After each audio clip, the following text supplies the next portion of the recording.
Muda, apa kabar kalian? Semoga kalian semua sehat ya. Jika di episode sebelumnya kita sudah belajar tentang sejarah pos dan menelusuri bangunan bersejarah yaitu kantor pusat PT Pos Indonesia Bandung. Masih berada di gedung yang sama, ada sebuah tempat menarik lainnya yang sangat sayang jika dilewatkan sobat muda. Yap, apalagi kalau bukan Museum Pos Indonesia. Di museum ini ada banyak peninggalan bersejarah yang usianya sudah lebih dari 1 abad loh. Kira-kira apa saja? Ikuti penelusuran tim Indonesia. Terletak di lantai bawah tanah kantor pusat PT Pos Indonesia, museum ini sudah beroperasi sejak tahun 1931 dan dikenal sebagai Museum PTT. Sejak beroperasi, Museum PTT hanya memiliki satu jenis koleksi, yaitu perangko yang jumlahnya mencapai 131.000 keping perangko. Bertepatan dengan perayaan Hari Bakti Postel yang ke-38, Museum PTT diresmikan oleh Menteri Pariwisata Pos dan Telekomunikasi Ahmad Tahir. Nama museum diubah menjadi Museum Pos dan Giro. Koleksi museum juga bertambah menjadi 3 jenis, yaitu koleksi sejarah, perangko, serta peralatan penunjang aktivitas pos dan giro. For your information sobat muda, nama museum bersejarah ini selalu mengikuti status perusahaan induk.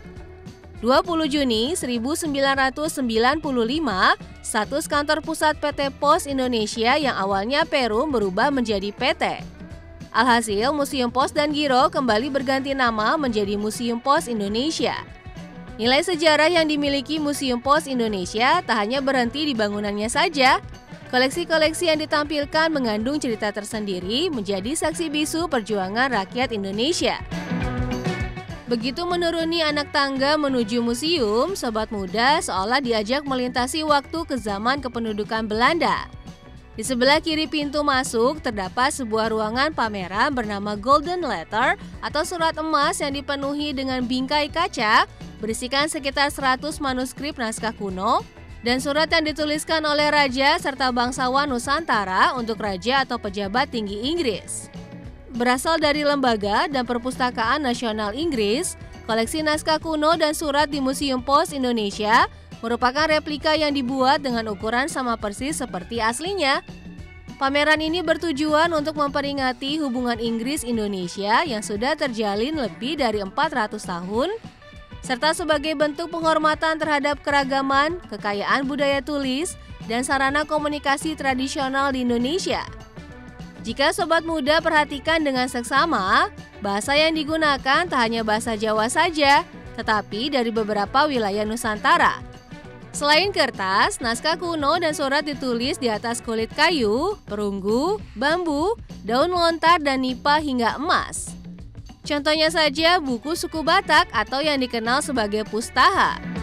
Naskah kuno ini ditulis dengan aksara India di atas kulit kayu pohon alim yang dipukul-pukul lalu dilipat layaknya akordion. Koleksi tertua di ruangan ini berasal dari Aceh.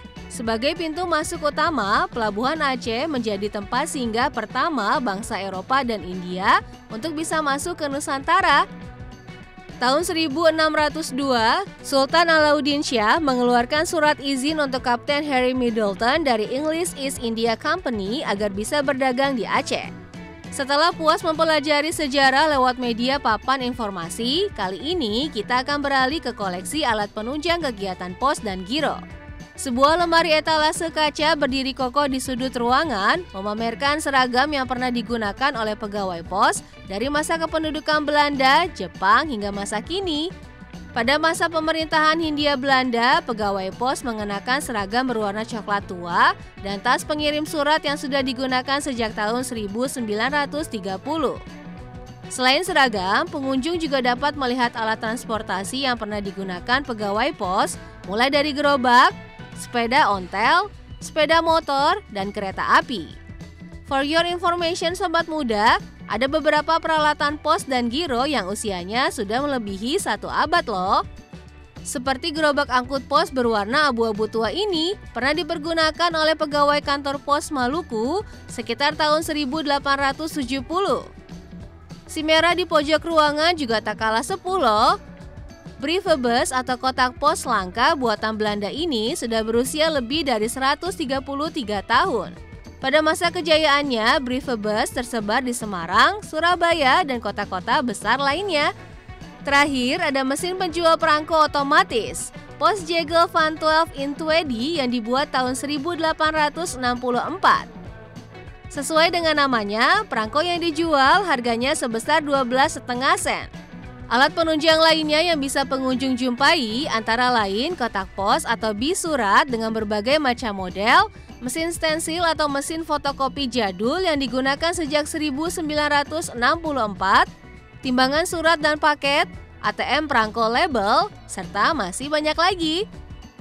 Beralih ke ruangan berikutnya, Sobat Muda akan berjumpa dengan 140.000 perangko yang tersusun rapi di dalam lemari khusus berwarna coklat. Tak hanya dari Indonesia, koleksi perangko ini juga berasal dari berbagai belahan dunia seperti Amerika Serikat, Irian Barat, hingga Turki. Biasanya, gambar perangko diambil dari foto tokoh berpengaruh seperti perangko edisi khusus Presiden pertama Republik Indonesia Insinyur Soekarno. Selain itu, ada juga perangko yang mengambil keindahan flora dan fauna sebagai referensi gambar. Museum Pos Indonesia juga memiliki replika perangko emas edisi terbatas, yaitu koleksi sampul hari pertama replika perangko emas untuk mengenang 1 abad Bung Hatta, terbitan 12 Agustus 2002. Jika tertarik berkunjung, Sobat Muda cukup melakukan reservasi online di Instagram @museumpos_indonesia. Museum ini buka setiap Senin sampai Jumat jam 9 pagi sampai 3 sore dan khusus hari Sabtu jam 9 pagi sampai 1 siang. Tak hanya memberikan layanan edukasi gratis, Museum Pos Indonesia juga menyiapkan pemandu yang akan menemani kalian saat berkunjung. Salah satunya adalah Pak Zamzam, seorang kurator museum yang selalu antusias menceritakan kembali sejarah yang tersimpan. Nah, apa Sobat Muda tertarik untuk mampir?